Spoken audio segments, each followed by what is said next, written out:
Hello everyone, তোমরা সকলে কেমন আছো? আশা করি সকলে ভালো আছো। আজকে হলো সরস্বতী পুজোর 3 নম্বর দিন, আর আমরা ভেবেছিলাম আজকে সকলকে টিফিন দেবো। তাই জন্য দাদাকে এখানে ময়দা মাখতে বসিয়ে দিয়েছি, আর তারপর আমরা সবাই মিলে ঠোঙাগুলোও তৈরি করে নিই। তারপর লুচি বেলা নিয়ে হলো সে এক কাণ্ড।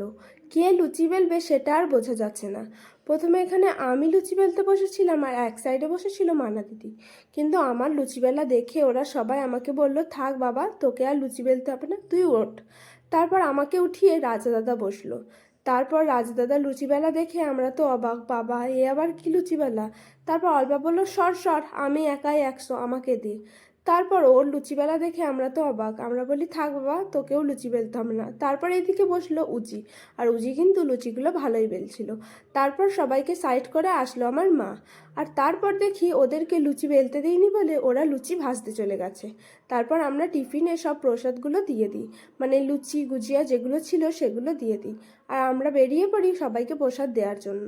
চলো, ভিডিও এখানেই শেষ করলাম। ভিডিও কেমন লাগলো অবশ্যই কমেন্ট করে জানিও। ভিডিও ভালো লাগলে ফলো করে পাশে থেকো। দেখা হচ্ছে অন্য কোনো ভিডিওতে। বাই।